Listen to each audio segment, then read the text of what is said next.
With recent layoffs at the Omaha World Herald, people are questioning the stability of the journalism field. Today we dive in to find out how upcoming journalism graduates feel about the industry. Good afternoon, I'm Brittany Calvert. And I'm Mitchell Linneman. Coming up, we discuss KVNO and how the NU system budget cuts could impact our public radio stations.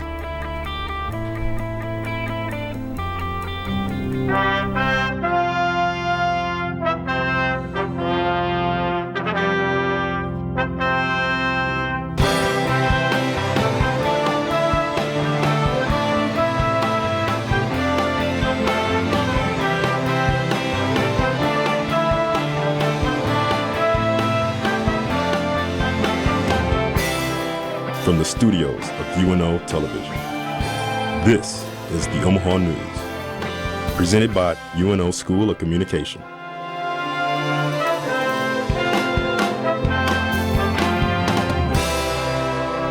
With 43 jobs eliminated at the Omaha World Herald last week, the impact of the statistical decline in the journalism industry is evident.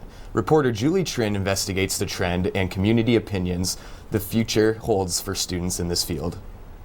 According to the Bureau of Labor Statistics, there are more than 41,000 people working in the newspaper industry, but the job market is down 37% from a decade earlier. What does that mean for the future of journalism?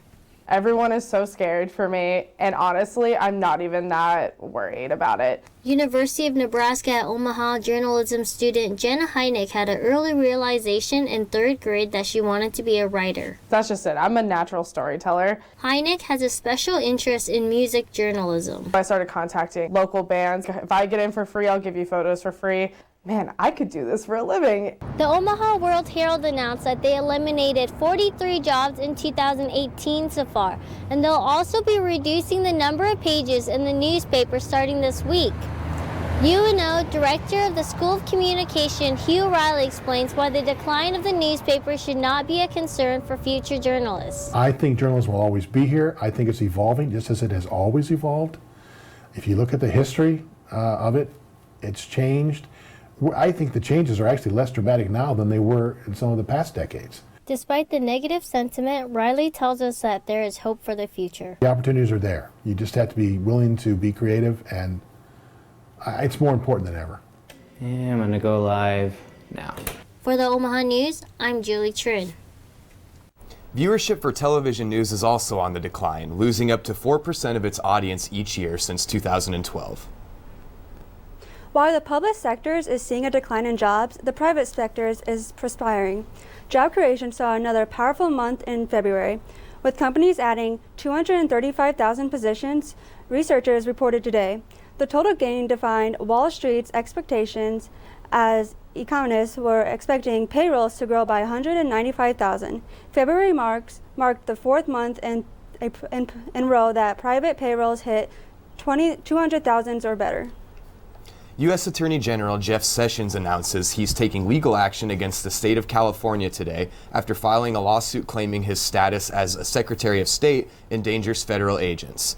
It went into effect on the 1st of January and prohibits police from asking questions about someone's immigration status during routine interactions.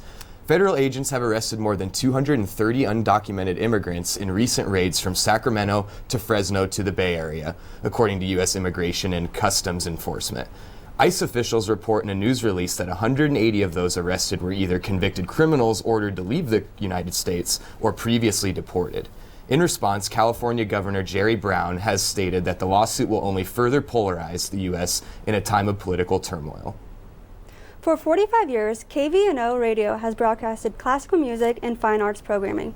As Danielle Meadows reports, with budget cuts looming, the station faces an uncertain future. Well, right now we're turning to you for help keeping KVNO on the air. From powerful Beethoven to whimsical Mozart, KVNO is Omaha's only radio station known for its classical music and award-winning reporting. There is nothing else on the air here that does something like this. The University of Nebraska system is facing $34 million in cuts over the next 2 years, and KVNO's state-aided funding is a possible target. I don't know what's happening with the budget cuts. Nobody knows what's happening with the budget cuts. The question of how to keep public radio alive has always been there. Other than state aid, KVNO relies on the support of listeners to fund the station. We are here because listeners in the community want to hear this sort of material that we're producing. I'm hoping we stick around. Ben Rasmussen is the development director for KVNO and has worked at the station for 13 years. He said the station is an important asset to not only UNO, but all of Omaha as well. I work here because when I was 16, I turned on the radio in my car and I discovered something that was really unique, really powerful, and something that I think the community should have. Nothing is set in stone yet for KVNO. 3 votes must go through the governor before the cuts are finalized. It's that uncertainty that actually is the hardest part to deal with. While it would be tough for Rasmussen to lose his job, it would be even more disappointing to me that the community lost something so wonderful. For the Omaha News, I'm Danielle Meadows. Along with the state cuts, President Trump prospered budget calls for a cut in agencies that fraud the arts, humanities, and public media. Funding for the Corporation of Public Broadcasting would be cut entirely. The Dow opened down more than 300 points today after the White House announced that Gary Cohn, President Trump's top economic advisor, is resigning. Cohn, a former Goldman Sachs president, helped design Trump's tax cuts and was one of the administration's leading proponents of free trade. The advisor had disagreed with Trump's planned tariffs on foreign steel and aluminum, which drew protests from major trading partners like the European Union and Canada, as well as criticism from some American business leaders. When we return, we will be talking about outer space, a new home for local performers. And next we talk to students who have lived through a school shooting and find out how they start the road to recovery. Stay tuned, we'll be right back.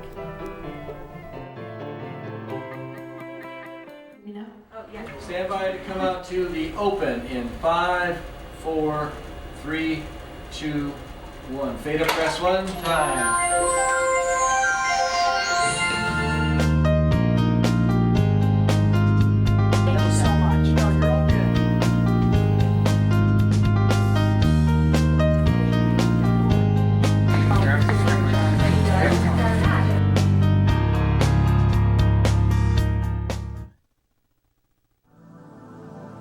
We walk in straight lines, carved into stony paths, colder than ice baths and just as suffocating. Our breaths are just undulating to the beat of car horns and ticking, ticking time. Separated in forests of chopped, sanded, paint-dripping trees marked with rosewood X's. I've left enough houses to know these were never our homes, but the memories nurse us until our minds fade away just as scars on our skin.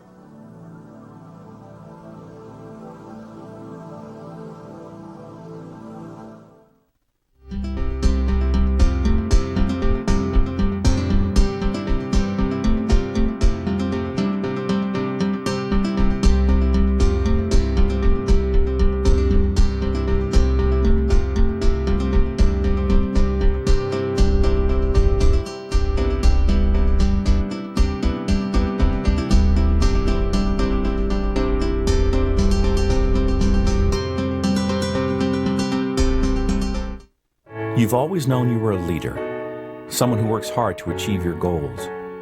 You can see it. You can see your success in front of you. You pursue a college education for the old-fashioned reasons, to learn, to make yourself more valuable, to succeed. You need a place that celebrates your ambition and positions you alongside visionary people just like you.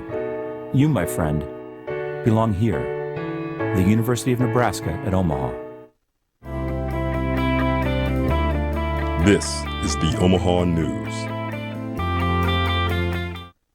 With the relocation of Omaha's shared music and dance venue, Outer Spaces, local performers will have a new place to hone their art.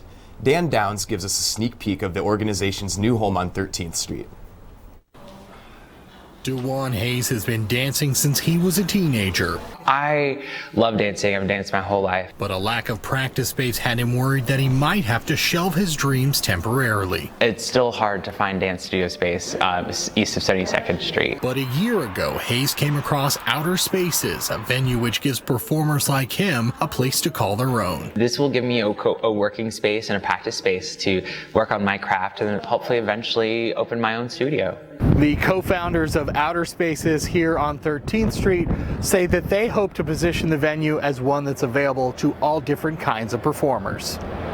A lot of these people aren't allowed into like the Holland Center or the universities because they're often very cost prohibitive. For a monthly fee of $100, Colbo says they're giving artists the opportunity to produce and perform in a way that's more financially feasible than other venues. We can use our skills as a venue and as a presenter to help make sure they do get paid. With their recent move, Outer Spaces is putting down roots in Little Bohemia, a neighborhood seeing an influx of artists and new businesses. If you start in an area that needs that kind of environment of creativity, I kind of think that you can build once you start from that kind of foundation. For the Omaha News, I'm Dan Downs. Outer Space's new location is 1258 South 13th Street. They plan to have an open house on March 9th, 2018 at 6:30 p.m. A 21-year-old student at the University of Nebraska-Lincoln now faces a felony charge for allegedly carrying a gun on campus. A staff member saw Joseph Dombrowski pull out ammunition last Thursday, police said. After alerting campus police, a gunman was located in Dombrowski's backpack. The senior faces up to 2 years in prison. Police officials said he didn't make any threats and was cooperative with the investigators. Currently, students and staffs are able to store firearms in lockers at the University Police Department for free. However, when firearm is checked out, it must be removed immediately from the campus. After raising the limit of gun purchases to 21 years old in their stores, Dick's Sporting Goods and Walmart are now being sued. 21-year-old Tyler Watson alleges he encountered age discrimination when he tried to purchase a rifle from a Walmart in Oregon, a state that allows residents to purchase firearms at age 18. The lawsuit against Walmart and second lawsuit filed against Dick's both allege that the company's policies violated Oregon discrimination law. The only current exceptions to the law apply to the sale of alcohol or marijuana to minors and special discounts or services for seniors.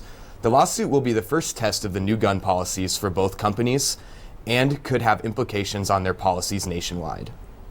In 2009, the community of Plattsmouth and Plattsmouth High School appeared in the major motion pictures April Showers. The film depicted a fictional school shooting based on the massacre and aftermath of Columbine High School in Colorado.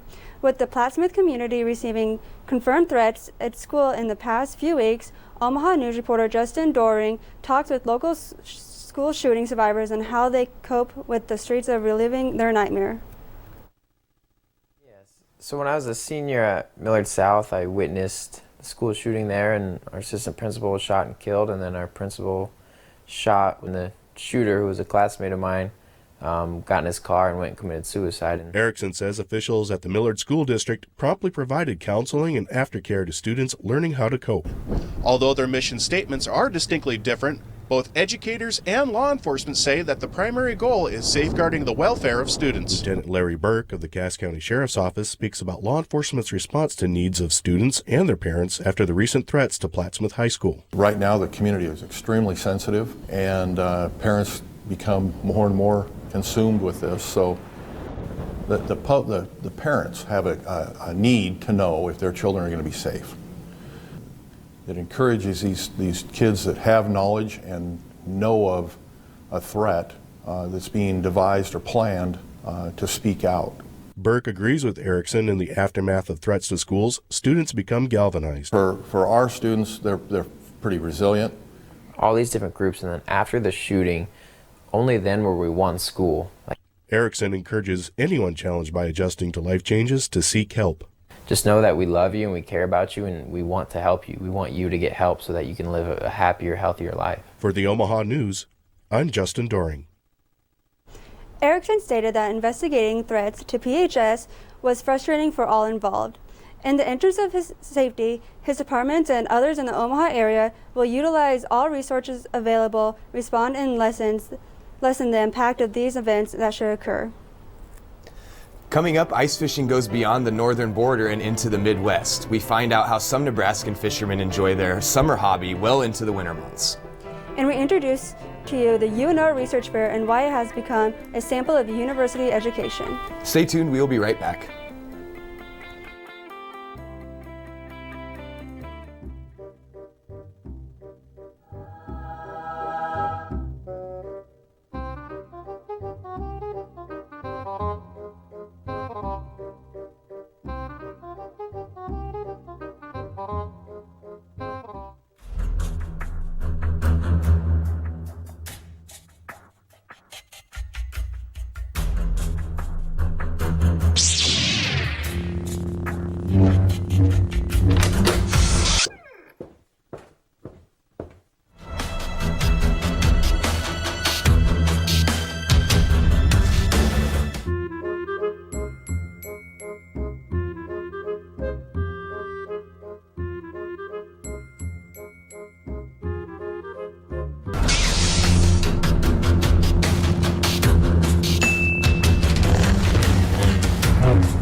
Ataxia in reality just means inability to walk. Ataxia is part of Parkinson's. So Nebraska Ataxia, we started in June of 2016. So even though we say Nebraska Ataxia, we actually help a wider communities. But what I love the most is the emails I get or the communication I get from other people telling me how much it's changed their lives and helped them.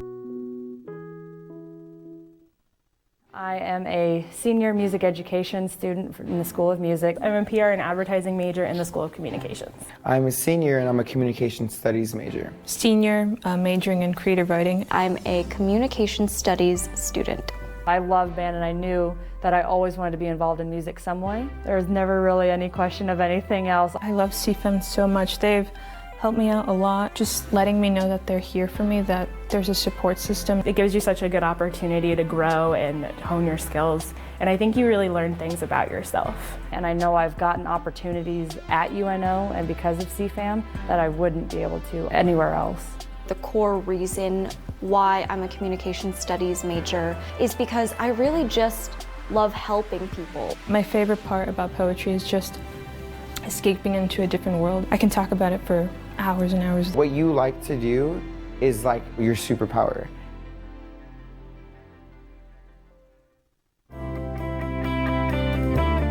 This is the Omaha News. University research fairs offer students an opportunity to communicate their research and discuss topics they care about. Reporter Ben Phillips takes us into the UNO Research Fair that gives students a platform to present their findings. Inside the Crystal Library stands future scientists, inventors, and researchers. What you're looking at is the 10th Annual Research and Creative Activity Fair. The topics range from biomechanics to speech learning to music. Everyone and every college is welcome to attend and show off their research. We have performance presentations, and then we have robotics presentations. So the scope is huge.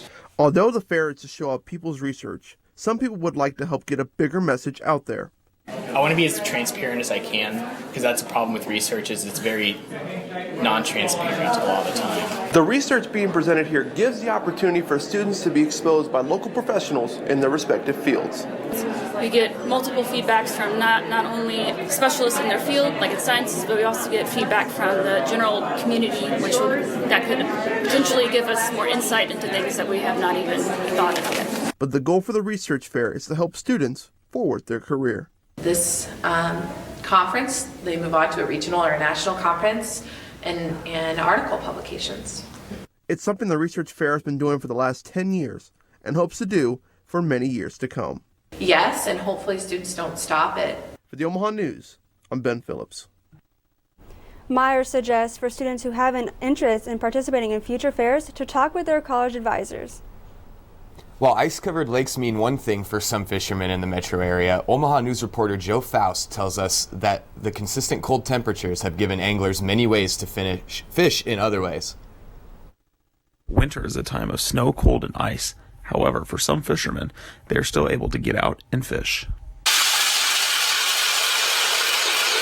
Well, I've probably been ice fishing religiously the past couple years, but I started probably about 8 years ago. I ice fish because there's ice, there's snow. What else do you do when it's cold out? Although the tackle and equipment needed for ice fishing may be a little bit different than open water fishing, it is still quite important to have this gear. First off, you need an auger. Second off, you need a rod. Third off, you need bait. You can do it as easy as that. Having an ice fishing tent is a must when the temperatures are in the single digits or even below zero. Sonar is important. It just makes life a little bit easier. Otherwise you're out here punching around and can't tell how deep you are for sure, if there's fish in your hole or not. Ice thickness plays an important role when it comes to ice safety. With around 4 inches of ice, it is safe enough to walk on. With around 12 inches, it is safe enough to drive a car on. For the Omaha News, I'm Joe Faust. With the recent warm temperatures, the ice is starting to melt off of the lakes, giving fishermen their first chance in months to do some open water fishing.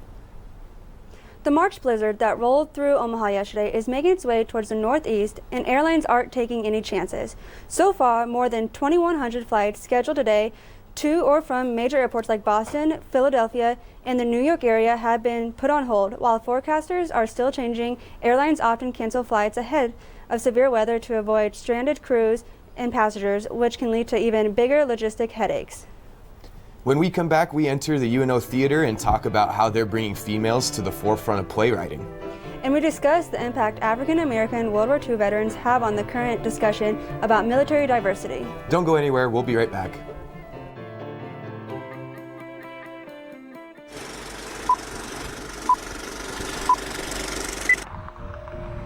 Filmstreams is a nonprofit organization dedicated to the presentation and discussion of film as an art form by showing films from different countries, probably something a lot of people don't get to expose to very often, but that's something we can do here in the theater.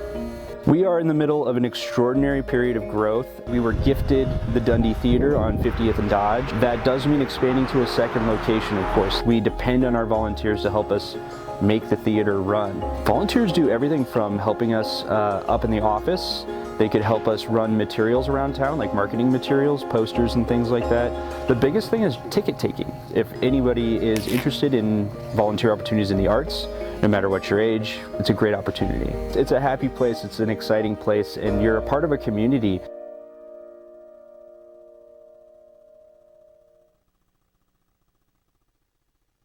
One, fade up one like a cue.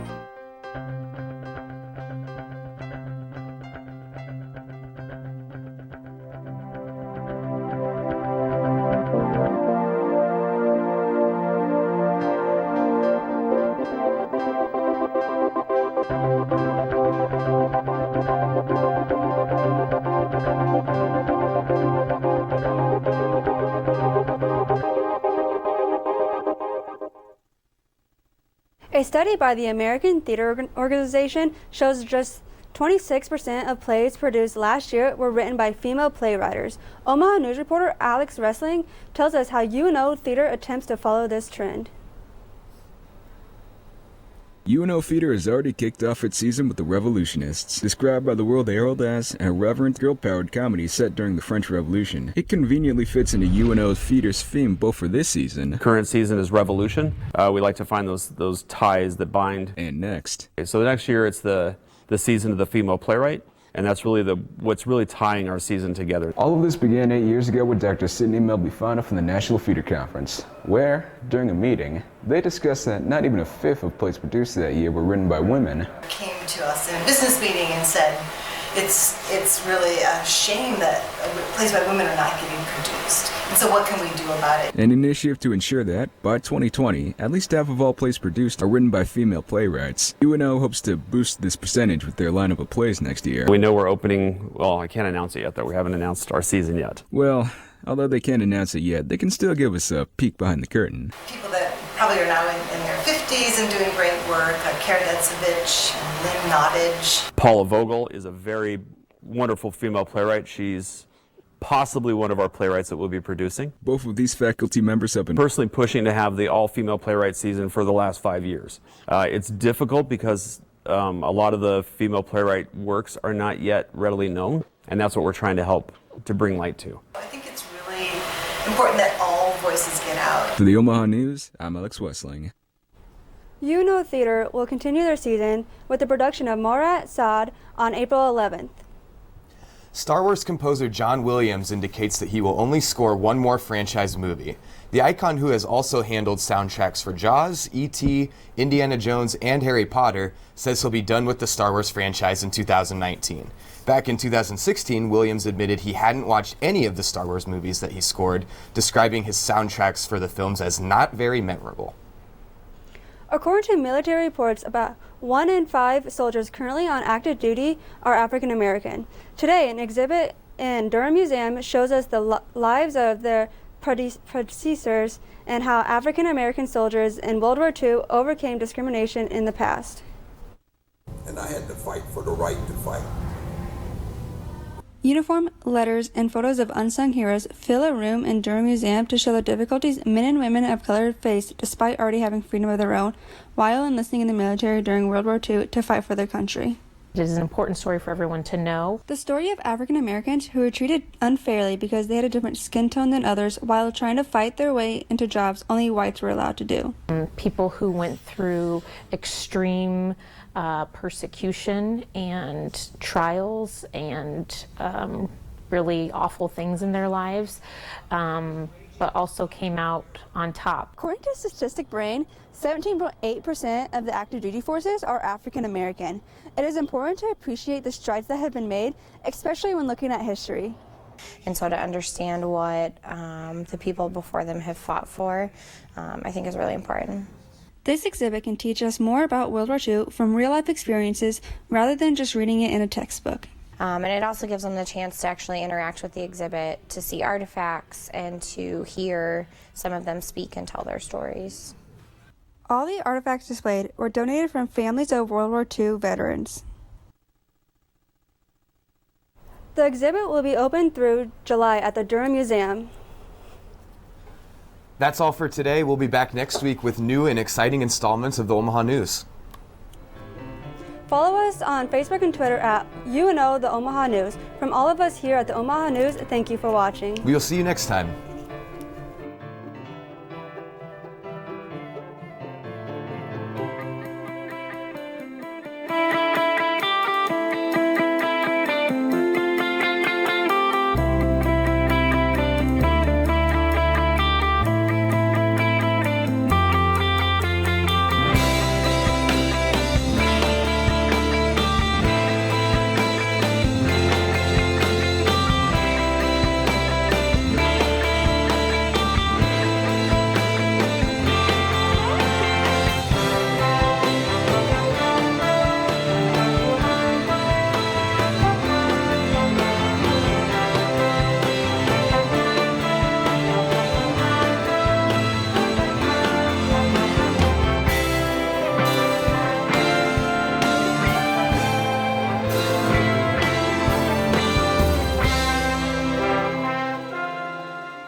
When I first joined Maverick Public Relations, I knew that it would further my career and add to my resume. What I didn't know is how MavPR would take me into new places, connect me to clients, help me meet other professionals, and make new friends in my field. I didn't know it then, but I know now that MavPR is the beginning of my career as a PR professional. My name is Kylie, MavPR videographer, and to me, MavPR is a new beginning.